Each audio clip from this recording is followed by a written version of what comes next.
नाज़रीन, Sanghar democratic alliance पारां जेको आहे उहो सिंधु दरिया मां 6 कैनाल कढण ख़िलाफ़ जेको आहे एहतिजाजी मुज़ाहिरो कयो पियो वञे। अचो त उन मुज़ाहिरे में शामिल सियासी समाजी अॻुवाननि खां मालूम कयूं त हू छा था चवनि।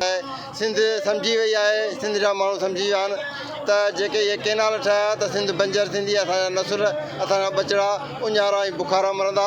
उन जे लाइ सिंध कॾहिं बि तयारु कोन्हे। सिंध जूं माउरूं, भेनरूं, नौजवान, वकील, डॉक्टर सभु सरापा एहतिजाज आहिनि ऐं अञा पुर में न आहिनि। अमन पसंदि सिंध आहे, अञा पुर में न आहिनि। पर जेसिताईं कैनाल कैंसिल न थींदा तेसिताईं हीअ तहरीक हलंदी रहंदी, जिदोजहद जारी रहंदी ऐं वफ़ाक़ खे कैनाल कैंसिल करणा पवंदा। ही सिंधी क़ौम तव्हां ॾिसंदा हूंदो रमज़ान जे महीने में रोडनि ते आहे। हू सिर्फ़ु हिकु एजेंडा ते आहे त सिंधूअ ते दाड़ो असीं कंहिं क़ीमत क़बूल कंदा। असां हींअर नारो क्यूसिक असां वटि सांगड़ में 4000 क्यूसिक लॻे जो पीअण जो पाणी एतिरो आहे। कैनाल ठहण खां पोइ सिंध बंजर बणिजी वेंदी ऐं जेको सैराब सिंध आहे, ग्रीन सिंध आहे, उनखे बंजर ठाहे हिकु बंजर ज़मीन खे आबाद करण जो जेको गिनोनो पीपल्स पार्टी जे प्रेसिडेंट आसिफ अली ज़रदारी जी जेको सिंध जे पुठि ते छुरो घोंपियो त इंशाल्लाह सिंधी अवाम गैरतमंद अवाम का क़बूल न कंदी। सिंधी हलाली पुट रोडनि ते हूंदा, हीअ हिननि खे ऑर्डिनेंस वापसि वठिणो पवंदो। ज़ुल्म आहे न सिंध खां हिकिड़ी आबाद ज़मीन खे गैर आबाद करे ऐं गैर आबाद ज़मीन खे आबाद करण जे लाइ हिकिड़ो अहिड़ो मनसूबो ठाहियो वियो आहे जंहिंजे लाइ निफ़ाक़ पैदा थिए पियो सूबनि में, माना हिकिड़ो झेड़े जो अंसर पैदा थिए पियो, नफ़रतूं पैदा थियनि पियूं। त इन क़िस्म जा मनसूबा जेका आहिनि मुल्क क़ौम जे लाइ सुठा न हूंदा आहिनि। त इनखे क़ौमी इत्तिफ़ाक़ जे राय खां इनखे आइनी तरीक़े खां इनखे माना ख़तमु कयो वञे। जो सवियुनि जी तादाद माण्हू निकितो आहे, हारी मज़दूर पंहिंजे उन सामान सां, त सभिनी जो मुतालबो आहे, वकला बिरादरी साफ़ी टोटल जेके साञा वञनि सभु निकिता आहिनि। सभिनी जो मुतालबो आहे सिंधु दरिया ते छा हिकु कैनाल बि असांजी क़बूल कोन्हे। सिंध जो माण्हू हाणे मज़ामत करणु ॼाणे थो, पंहिंजी कुर्बानी ॾेई सघे थो, कुर्बानी वठी बि सघे थो। जॾहिं खां इरीगेशन सिस्टम ठहियो आहे तॾहिं खां रिपोर्टूं रिकॉर्ड मौजूदु आहे। पंजाब सिंध जे पाणी ते दाड़ो हणण जी हमेशह कोशिशि कई आहे।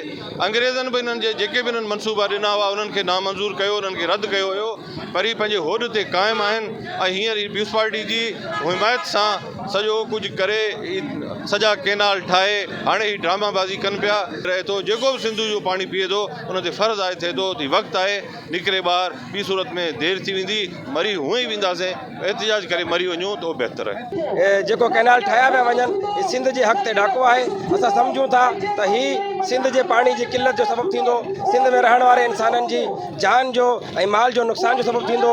असां उलमा कराम तमामु मकतब तशय्युअ जा उलमा कराम इन ॻाल्हि ते मुतफ़िक़ आहियूं त ही इंसानी जान जे लाइ हिकु ख़तरनाक अलमियो आहे। हिन जे करे ही हराम आहे त ही शाखूं, ही नहरूं ठाही वञनि।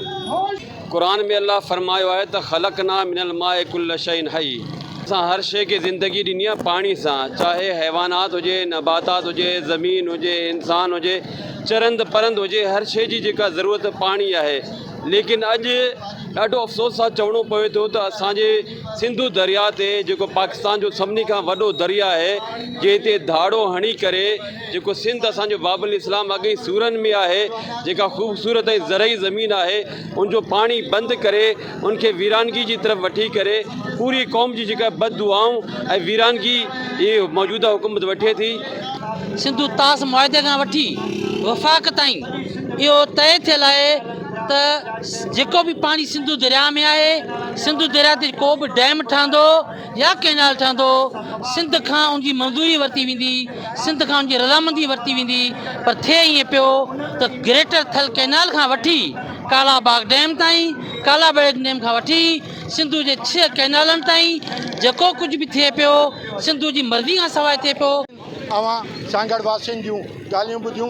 उन्हनि चयो त समूरी सिंध जो हिकिड़ो ई मुतालबो आहे त सिंधु दरिया ते को बि डैम, को बि कैनाल क़बूल न आहे। Aslam Memon, KTN news, Sanghar.